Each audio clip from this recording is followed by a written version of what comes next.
En 2025, la question des arrêts maladie et du report des congés payés suscite la colère des entrepreneurs et du MEDEF. La législation française s'adapte donc au droit européen sur cette question. Un salarié malade pendant ses vacances pourra donc exiger de reporter ses congés payés sous condition d'obtenir un arrêt maladie du médecin. Si vous êtes souffrant pendant ces prochaines vacances à la Toussaint, eh bien vous pourrez désormais demander un arrêt maladie à votre médecin.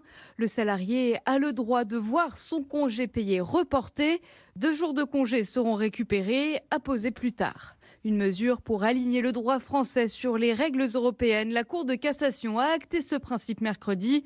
Elle explique dans sa décision que l'objectif du congé payé est de permettre aux salariés de profiter d'une période de détente et de loisirs et non de se remettre d'un problème de santé.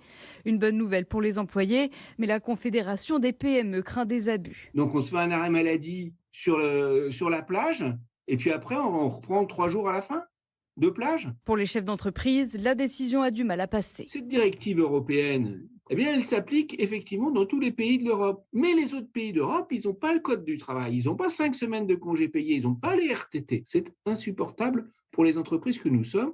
Nous ne pouvons pas payer tout ça. Non, il y a un moment, c'est vraiment le ras-le-bol. Le MEDEF, de son côté, appelle le futur gouvernement à se saisir de toutes les possibilités qui s'offrent à lui pour défendre les valeurs du travail. RTL Matin.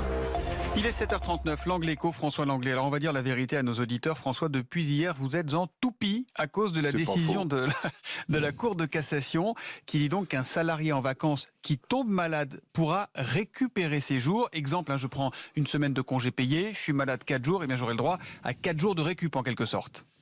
Oui, honnêtement, les bras m'en tombent. C'est l'absurdité portée à son compte. Vous l'avez dit, jugement de la Cour de cassation qui, elle, n'est pas en cause, parce que elle s'appuie sur un texte européen qui enjoint aux entreprises de compenser les jours de maladie éventuels qui interviendraient pendant un congé, compensés par des vacances supplémentaires. Dans le même ordre d'idée, la Cour enjoint aussi aux entreprises de compter les congés dans le calcul des heures supplémentaires. Honnêtement, là, on croit rêver. Alors qu'est-ce qui vous choque vraiment là-dedans, si on rentre dans le détail ? Qu'on fasse payer à l'entreprise les congés 2 fois si on est malade. C'est tout bonnement insupportable pour les petites entreprises qui souffrent déjà d'un absentéisme élevé, de difficultés à recruter des remplacements. Oh, on va les tuer. Sans compter que la mesure pourrait être rétroactive. Ça va être le défilé des demandes d'indemnisation datant de Mathusalem. Une petite grippe en 2012. Allez, prenez donc une semaine pour vous remettre en 2025. N'importe quoi. Moi, j'ai une autre idée. Pourquoi pas déduire aussi des congés, les temps de sommeil, pour récupérer sous la forme de jours supplémentaires. Honnêtement, Thomas, il faut quand même qu'on réalise une chose. La France est le pays qui travaille le moins dans l'OCDE, c'est-à-dire au monde. 666 heures par habitant seulement. 2, la concurrence internationale est plus violente que jamais. 3, le pays est surendetté.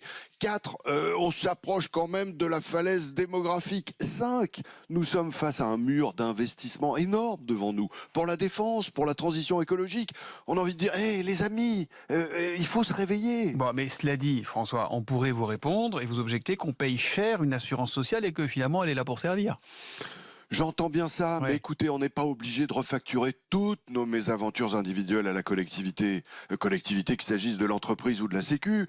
Le système social, il est essoré. La Sécu sera en déficit de plus de 20 milliards cette année. On a un mal de chien à contenir la facture des arrêts maladie qui a bondi de 25% depuis la fin du Covid et on en rajoute une louche. Honnêtement, la Sécu, c'est un trésor. Elle a été conçue pour faire face aux risques de la vie grâce à la solidarité.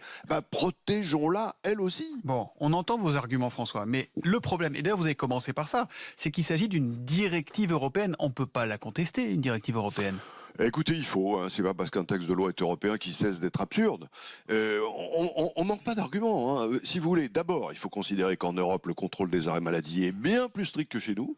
Deuxièmement, l'Europe prévoit cette disposition dans le cadre d'un congé annuel de 4 semaines minimum. Nous, on en a au moins 5, sans compter les RTT pour ceux qui en profitent, qui allongent la sauce d'1 ou 2 semaines. On a donc un régime de base différent, plus favorable. Ça peut justifier la contestation de cette directive.